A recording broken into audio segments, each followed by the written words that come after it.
പൂങ്കുന്നം മുതൽ കല്ലുംപുറം വരെയുള്ള സംസ്ഥാന പാതയുടെ നിർമ്മാണം പുരോഗമിക്കുന്നതോടൊപ്പം ഗതാഗതക്കുരുക്കും രൂക്ഷമാകുന്നു. കുന്നംകുളം മുതൽ അക്കിക്കാവ് വരെയുള്ള റോഡിന്റെ വീതി വർദ്ധിപ്പിക്കുകയും പുതിയ ജലവിതരണ പൈപ്പ് സ്ഥാപിക്കുകയും ചെയ്യുന്ന പ്രവൃത്തികളാണ് ഇപ്പോൾ നടന്നുകൊണ്ടിരിക്കുന്നത്. അക്കിക്കാവ് മുതൽ പാറേമ്പാടം വരെ കുന്നംകുളം ഭാഗത്തേക്കുള്ള വാഹനങ്ങൾ മാത്രമാണ് കടത്തിവിടുന്നത്.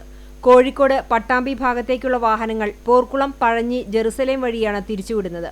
അക്കിക്കാവിലാണ് ഗതാഗതക്കുരുക്ക് രൂക്ഷമാകുന്നത്. കൊങ്ങണൂർ, അഗതിയൂർ വഴികളിലൂടെ പ്രധാന പാതയിലേക്ക് വാഹനങ്ങൾ പ്രവേശിക്കുന്നതാണ് അക്കിക്കാവിൽ ഗതാഗതക്കുരുക്കിന് പ്രധാന കാരണം.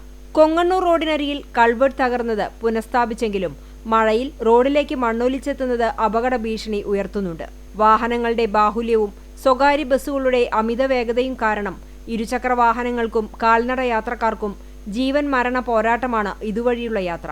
കാലവർഷം എത്തുന്നതിനു മുന്നേ പരമാവധി പ്രവൃത്തികൾ തീർക്കാനുള്ള ശ്രമങ്ങൾ നടക്കുന്നുണ്ടെങ്കിലും മഴ പലപ്പോഴും നിർമ്മാണത്തിന് തടസ്സം സൃഷ്ടിക്കുന്നുണ്ട്.